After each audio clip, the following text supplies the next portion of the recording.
What I love most about volunteering with StreetLight is actually the people. Not only the clients themselves and the support and help we're able to provide to them, but the staff at StreetLight.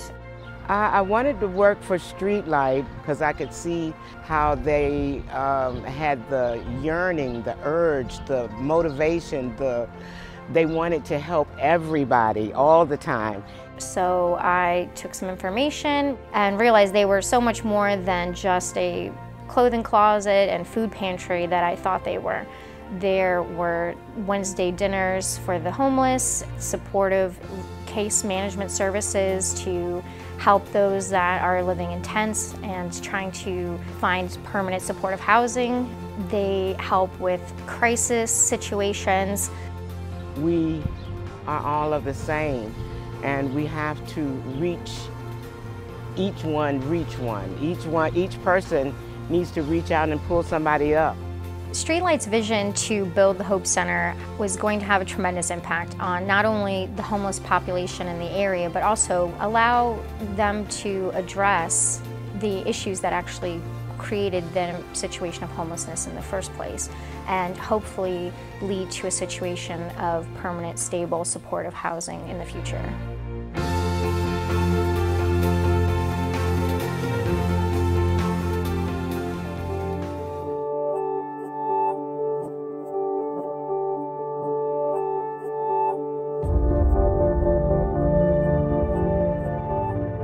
I've been homeless on and off for over 10 years now.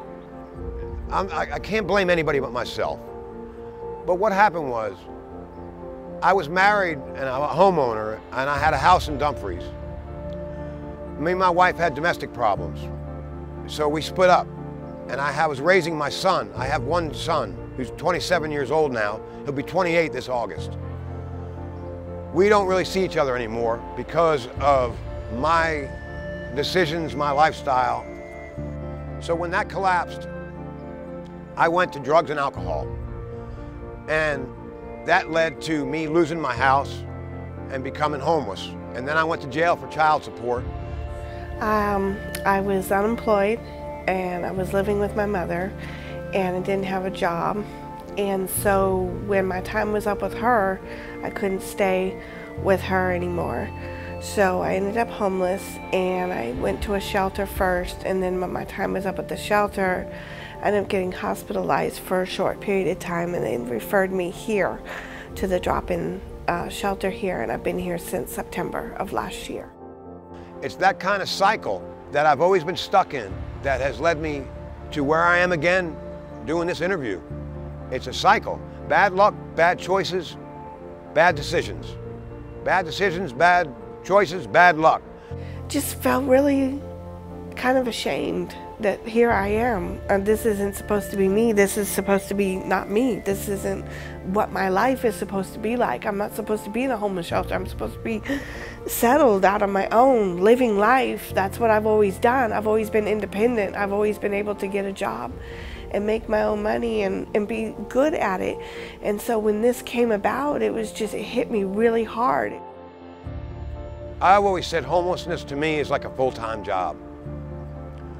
It's hard to be homeless and then be part of regular so-called society, to hold a job when you're still trying to survive by being homeless.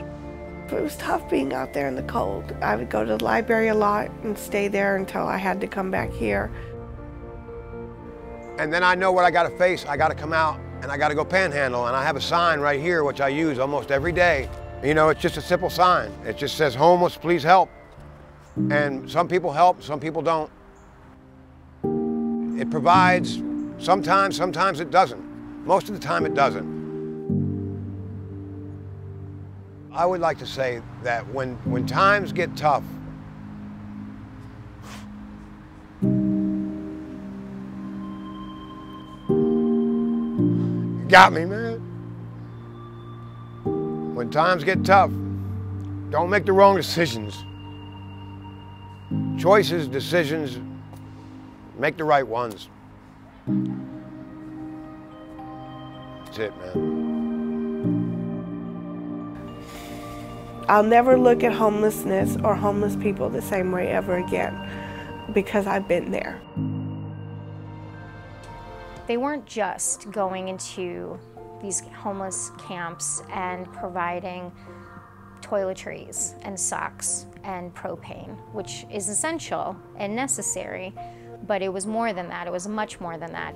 Because of StreetLight Overnight Shelter, I've been able to move forward and work my way to where I am today.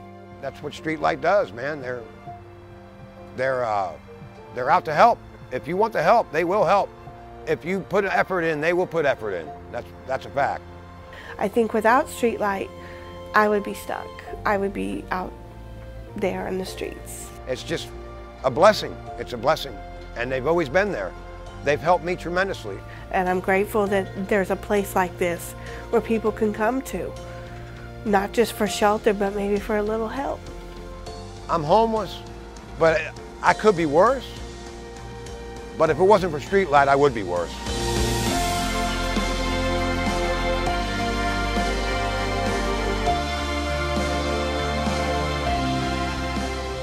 At the end of the day, I just want people to realize that homelessness is not the person. Homelessness is the situation. Everybody needs a Miss Williams in their life, I think. Everybody needs somebody to push them and to believe in them. She was the one that would say, I believe you're going to do great things and you're going to make it. And she was right. You just have to find how to stimulate and motivate them, because we are not all motivated in the same way. Even though at times I felt like just giving up. But after a while, something came through, and now I'm on the road to leaving here soon. And I think that I would like to come back and say, hey, I've done this. You can do it too. And if you want to get out of this situation, then you have to first take those steps. And they're hard, and you're going to be let down more than you are let up, but you'll get there. And let the staff here and let the people here help you. Don't take it as they're picking on you. Take it as they're pointing. They're wanting to get you in the right direction, because they want to see you succeed just as much as you want. And that's important. So I'd like to come back and do that one day and tell them that, hey, you can do it. And here I am.